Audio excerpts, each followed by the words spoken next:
Hey, what's going on, gang? This is Nate on the Stone, and welcome back to my channel, and welcome to the 35th episode of the Rolling Stone, where I give my initial thoughts, opinions, and analyses about stories that have currently been making their way through the news cycle. Can't believe that this is the 35th video like this, and unfortunately, fair warning, we're starting things off on a serious note. Not that I don't think a lot of people tune into these videos for the hilarity that ensues, I should say.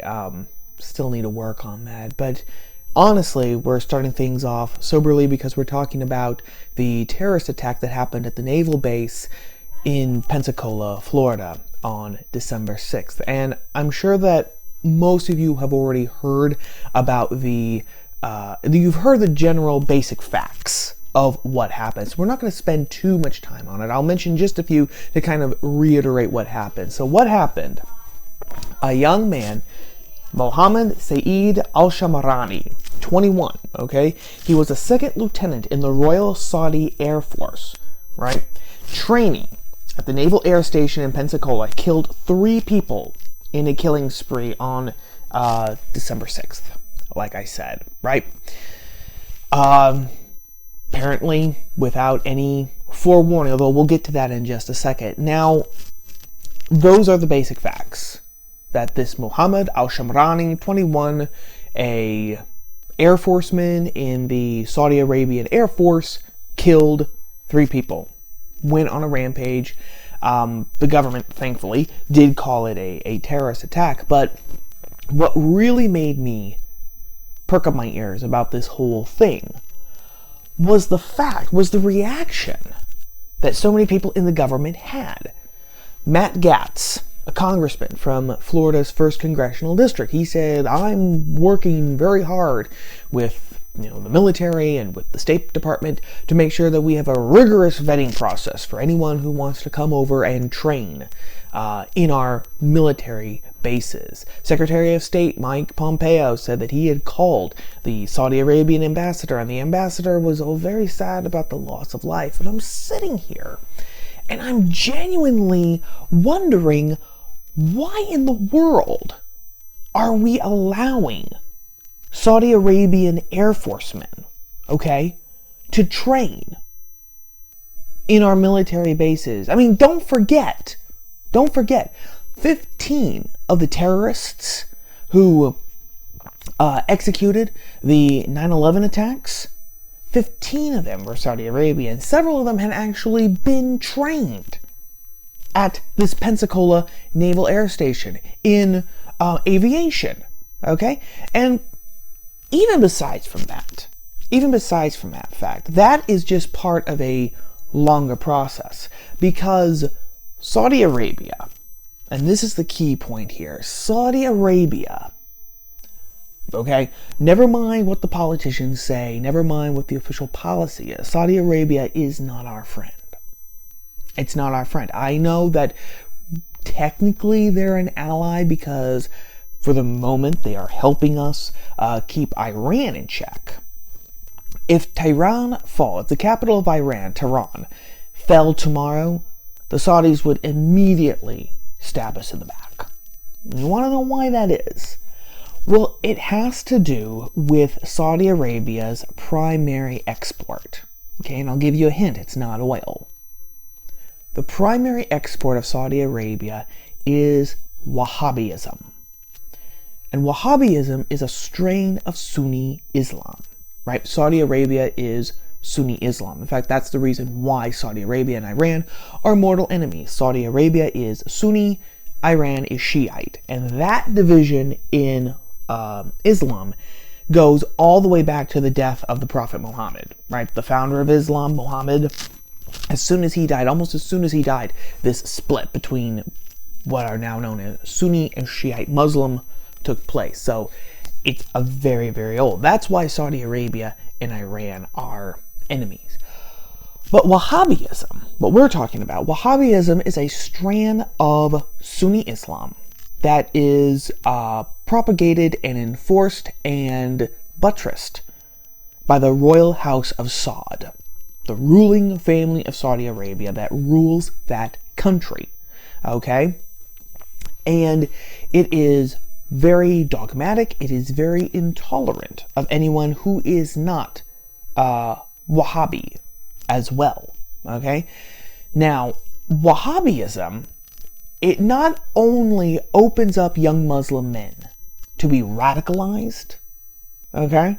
It not only opens them up to be radicalized, but many young men who have been radicalized by Wahhabism's tenets then go and join terrorist organizations, ones that are either, kind of supported on the sly by Saudi Arabia, some that Saudi Arabia doesn't even support, but they see the line of logic between what they've been learning in Wahhabism and what these terrorist organizations are telling them as well. In fact, a lot of the violence that ISIS perpetuates, right, the terrorist organization ISIS, a lot of the violence that it perpetuates, it defends by referring back to Wahhabi principles.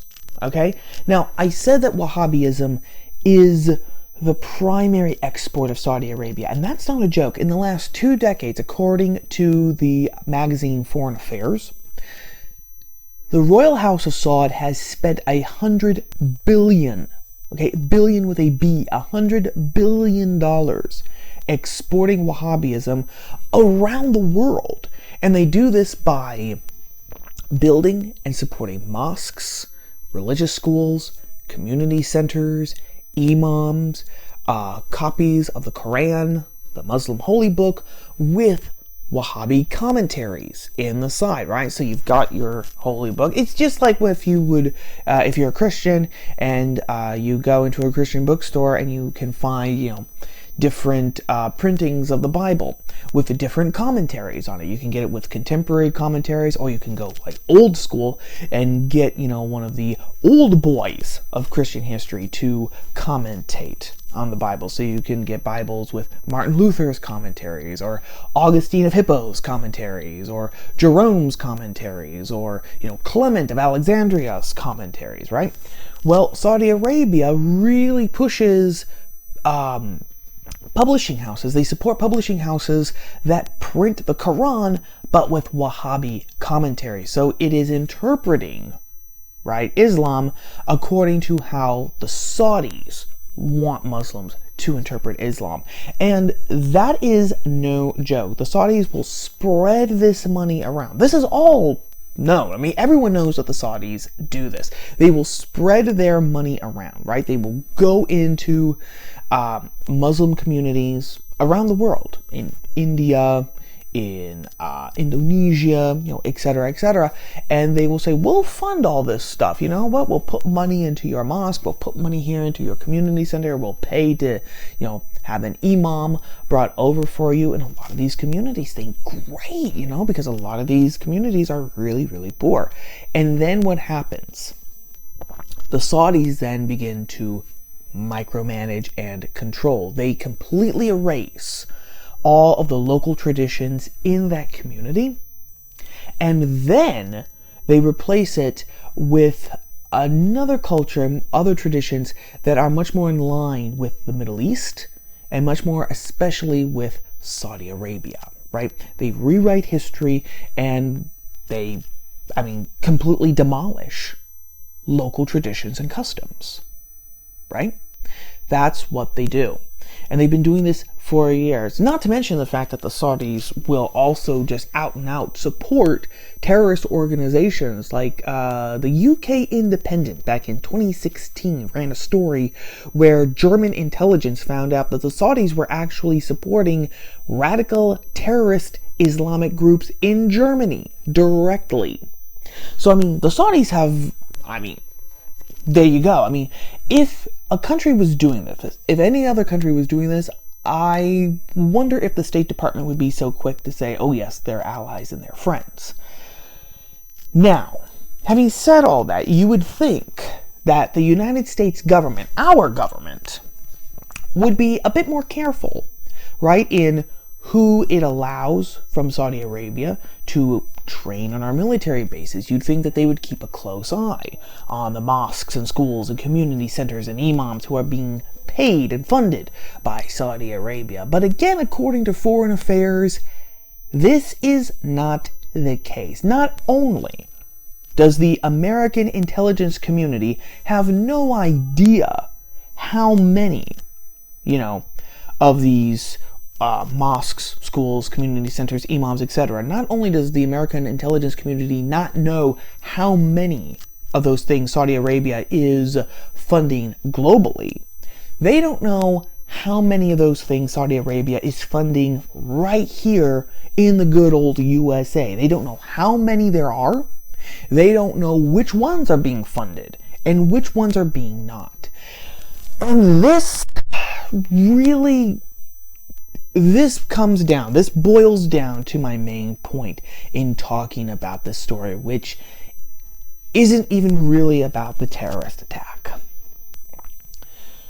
And the point is this: when you know that your ally is actually doing this, but you make absolutely no efforts to find out the details of what it is doing, you can honestly be called an unserious country.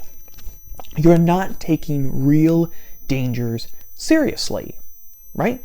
You would much rather close your eyes to the facts and just continue on and on and on and say, nothing's going to happen. It's all going to turn out right in the end. We saw this actually in the aftermath of this attack. There was a story in the New York Times, as a matter of fact, saying, Mohammed al-Shramni, he wasn't part of any terrorist organization. So, he just self-radicalized. Who would have known? He came in as a good egg and just self-radicalized. Happens to the best of them. And it's like, no.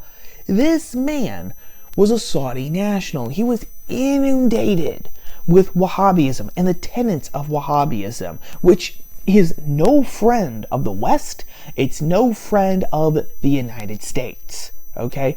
But there you have it. Just another example of people wanting to close their eyes instead of actually saying, hey, Saudi Arabia is not our friend.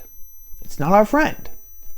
We have to take steps in order to make sure that this never happens again. Instead, it's just, kind of brushed off as another lone wolf attack. Oh, he self-radicalized. Don't know how that happened. You know what? From now on, we're going to be even more vigorous in our vetting process to make sure that this never, ever happens again. And by that time, it's going to be too late, right?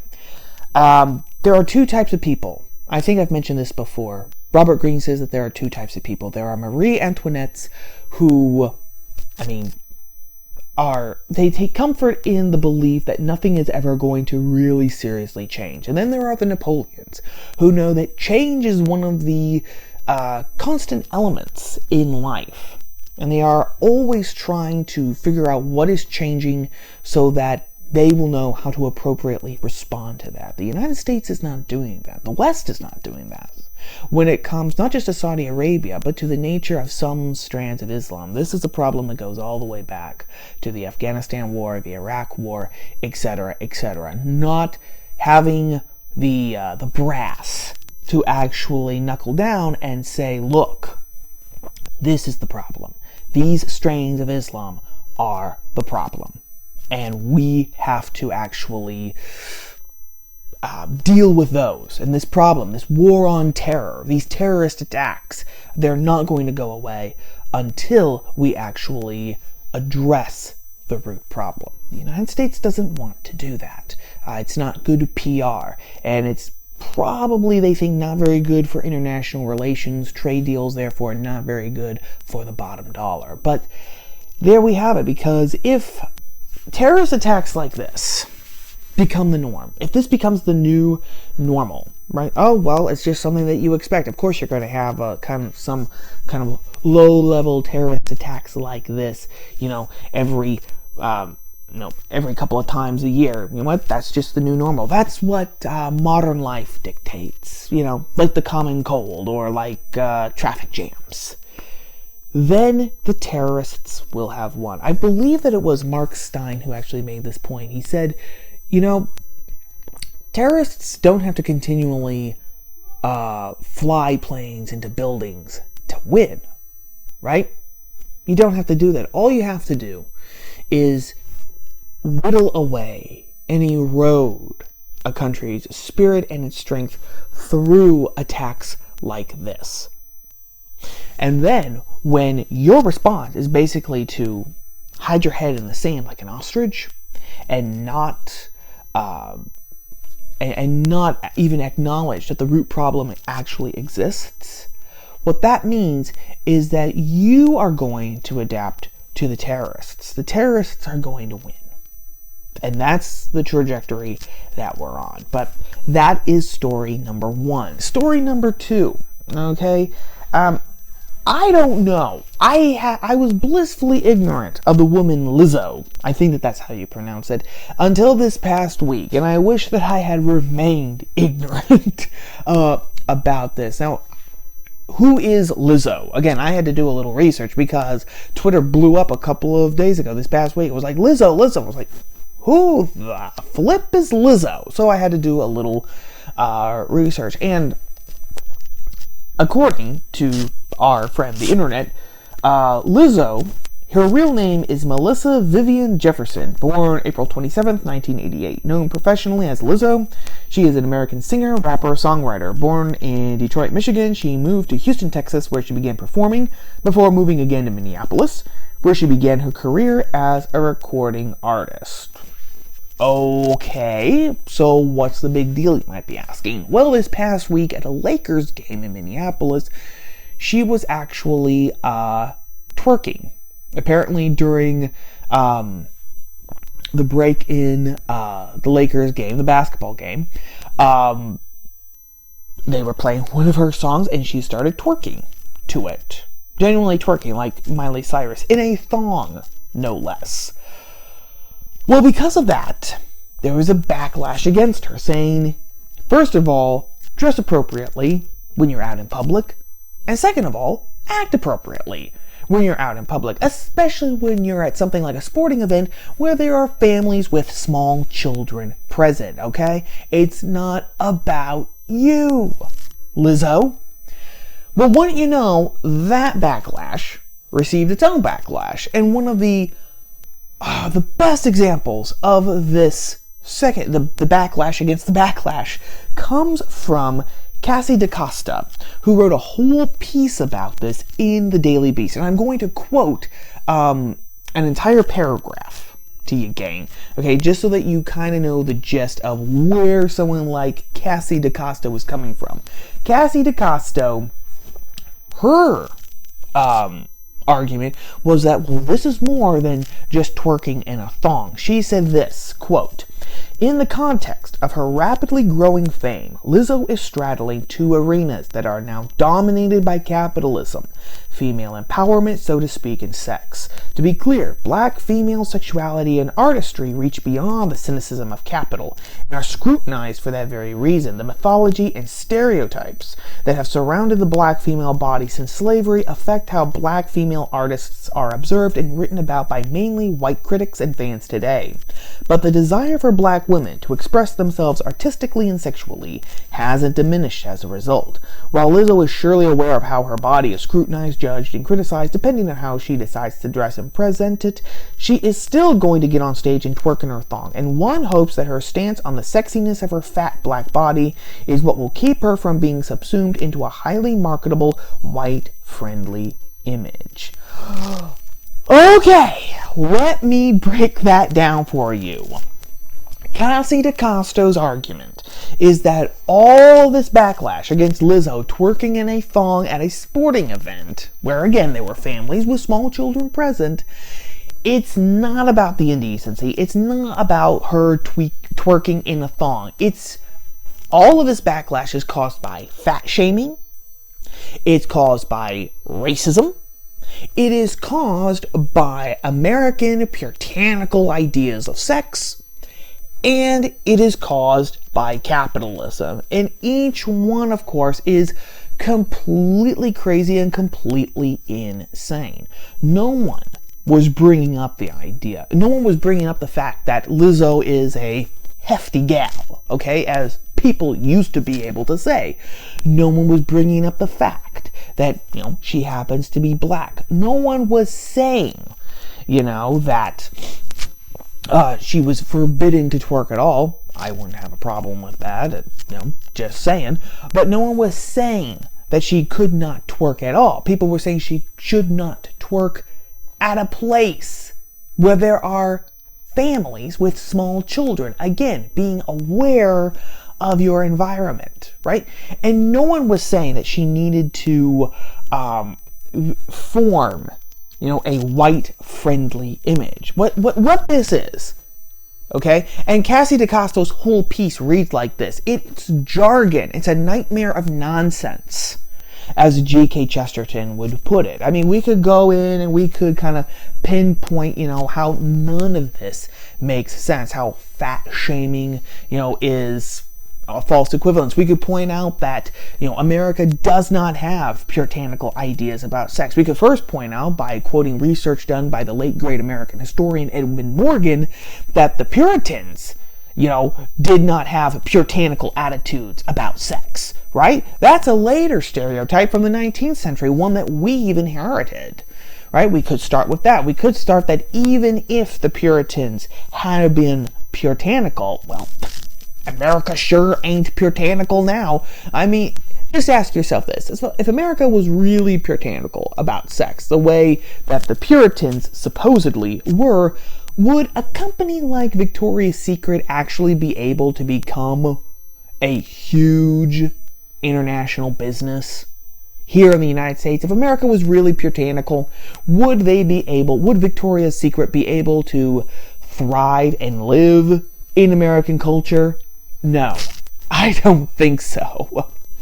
We could also point out the fact that being, a black woman today, Lizzo has really made it good being a songwriter, a rapper, and a performer. I mean, no one seems to be holding her back. That legacy of slavery doesn't seem to be chaining her to the ground, if I can actually use that word in this context. We could point out all of that. And it really wouldn't make a damn bit of difference, because the logic is very, very bad at actually getting people to change their minds and making an argument. So let me say this. The point behind this, the point behind saying that it's not about the twerking, but that it's about the fat shaming, that it's about the capitalism, that it's about the puritanism, that it's about the racism. What this is a direct attempt to keep intersectionality alive and relevant. Intersectionality, it's rather like an Ouroboros in a sense, or it's to put it more accurately, it is self-perpetuating, right? It's self-sustaining, as Dr. Octopus says in Spider-Man 2 to Peter Parker when his mad scientist experiment gets off the ground, is about to consume New York. It's self-sustaining now. That's what intersectionality has become. We've had it implanted in our minds that if you belong to any of the chosen minority groups that intersectionality stands for, that you are oppressed. And so any sort of backlash against you, for whatever reason, that has absolutely nothing to do with your sex, your orientation, your color, your ethnicity, your heritage, etc. Any sort of backlash whatsoever is immediately blamed on that oppression, right? And so it's self-sustaining. These people are oppressed.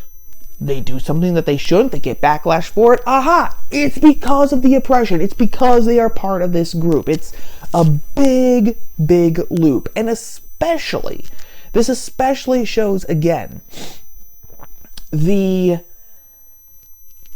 fact that intersectionality, it's not static. It's rather like an octopus. It continually puts its tentacles out to get more and more and more. So, just as one example, the primary reason that Cassie DeCosta says Lizzo receives such backlash is because she's fat. It's fat shaming. People don't want to see a fat woman twerking in a thong because a fat woman, is, according to the culture we live in today, unattractive. And therefore this leads to fat shaming, saying that no, you really shouldn't be fat because it's not attractive to look at. Never mind that that's only, that's not even the primary reason. Yes, you know what? Are fat people less attractive than healthy people? Absolutely. It's because we have an innate sense of what is healthy for us and what is not. And again, when attraction is all about getting people to, do the old devil's tango for the biological purpose of continuing the species, our minds are saying, unhealthy lifestyle might not make either, the best mother for our offspring or the best father for our offspring, right? It's nothing against fat people per se. It's not against their personhood. It's not an attack against their personhood. And especially then when fat shaming, quote unquote, is just saying, you know what, I don't want you to live an unhealthy lifestyle. I want you to be happy. I want you to live a long, long life. The odds of both of which decrease, as your weight increases. It's just the way it is. But we see that, right? This whole idea of fat shaming is an attempt to actually expand intersectionality. It's not just about your sex. It's not just about your orientation, your color, your ethnicity, etc. Now it's about your weight, right? And who knows where it's going to actually spread out from here. The point is, this story right here, Lizzio's story right here, not only is it a way to keep intersectionality alive and to keep it relevant, but it also shows how intersectionality is spreading, how it continues to spread and will continue to spread until, it finally is destroyed. It's like a Hydra, if you remember the old story, right? Until Heracles actually cut off the heads and then burned the stumps, the heads kept coming back. That's intersectionality, and that's what it's going to keep doing until it's actually finally defeated. And our third and final story for the Rolling Stone for this time comes from a piece from The Atlantic. The social media kind of blew up again because this past week, a woman by the name of Olga Kazan wrote a piece for The Atlantic asking why women couldn't wear leggings to work. This was her serious question. And she's not talking about dress pants that kind of look and feel like leggings. No, she's talking about leggings like you ladies would wear to a yoga studio or to the gym, or something like that. She was asking, well, why can't we wear leggings like this? Because she said, leggings are just so comfortable. She was saying, I get dressed for work and I sit for the vast majority of my job while I'm at work, there for 10 hours a day, and I won't go into detail because she certainly does, but she says, it gets very, very uncomfortable, towards the end of the day. So leggings are just so much more comfortable, they're so much more relaxing, so much more freeing. Why can't we just wear leggings to work? Now, you know what? I kind of understand where she's coming from. I worked in the funeral industry for 4 years, and I had to dress up. Every day I worked, every day when I went into the office, I had to dress up. Dress pants, button-down shirt, a tie, and a jacket or a vest, and that was the dress code. Some days, I could do more business casual, but it was always, slacks, a nice shirt, and a jacket of some kind. Let me tell you, those, especially in summertime, got very uncomfortable very, very quickly. Okay, so I completely understand where she's coming from when she says, oh my gosh, getting dressed for work, especially in dress clothes, it's just so damn uncomfortable. I get it, I understand. However,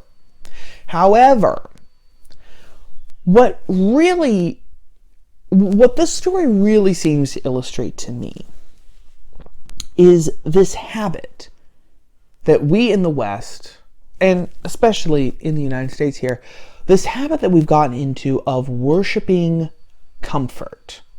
We worship comfort. anymore. Again, nothing against, I don't know Olga Kazan. If she says that she has to dress up for work and she is, just can't wait to get into, her yoga pants and a t-shirt as soon as, she gets off of work, completely understand. But comfort is not the end all and be all, and that's what our society is making it. Her piece just demonstrates it. A workplace, this is where you're supposed to look, again, professional. And, for better or worse, what? Professional dress for women, they have their styles. For men, it is a business suit, which, again, are not the most comfortable things in the world. This is how you look professional. This is how you look in charge. This is how you look competent. And I don't know much about fashion, but I do know that it has naturally evolved over time, right? Someone just wasn't just trying to think of, what's the most uncomfortable thing that I could put men and women in when they go to work? Eureka, I have it. No, these styles for men and women have evolved, right, from the past. They've evolved naturally. But what happens, when comfort does become the end-all and be-all? When comfort is the only thing that matters, when you can't take a little discomfort for the sake of your job, for the sake of professionalism, for the sake of playing a part, for, playing a role, as it were, what happens? Well, then your society becomes weak. And when your society becomes weak, that means that it's either about ready to kiss this mortal coil goodbye, or in fact, it is already dying. It is either already dying, it is either dying, or it is already dead. And those are the only two options. And you might be thinking, geez, Nate, that's a little dark. For a little comfort, and I'm not saying that you can't have any comfort. I'm not saying, that you have to live a Spartan existence 24/7 in your personal life. I'm not saying that. What I'm saying is that when comfort becomes the nucleus around which we perpetually revolve, when that becomes the greatest good, I have to be comfortable. My personal body, I have to feel comfortable. I can't have any sort of discomfort anywhere, at any time, in any place. That's when it becomes the problem, because that makes an individual person weak. Right? Strength, in a sense, is being able to bear with hardships, with discomfort, for being able to push yourself a little further than you thought that you were able to go when you began. That is one of the purposes. That's one of the things. That's one of the ways that strength actually manifests itself. Weakness is when you say, oh, I can't do that. I can't put up with any discomfort. Right? With any sort of displeasure. I can't put up with any of that, even for a little bit, because I'm such a delicate little prairie flower that I just won't be able to cope. I won't be able to do it. That is when it becomes dangerous for the individual. And then when that mentality actually spreads throughout the whole culture, that's when it becomes the end, or one of the potential ends, one of the potential Achilles heels of a civilization. Because if you have an entire society of weaklings, then they're not going to be able to stand up to anything. They're not going to be able to fight for anything. They're not going to be able to fight against anything. They won't even have the mental muscles to try and stand up to something, because someone just has to make their lives a little bit uncomfortable and they will immediately roll over, right? And expose their necks and expose their stomachs and let whoever is calling the shots keep calling the shots. And that's just the way it is. I'm sorry. Again, nothing against Olga Kazan. I feel for her. Feel her pain when it comes to dressing professionally every day for work. But the idea that comfort is the end-all and be-all, and that should be the norm throughout society, is very dangerous. Very dangerous for very real reasons. But I've talked too much as usual, so I will wrap things up here, and I will say to you all, have a great weekend. See you all on Tuesday. Ciao.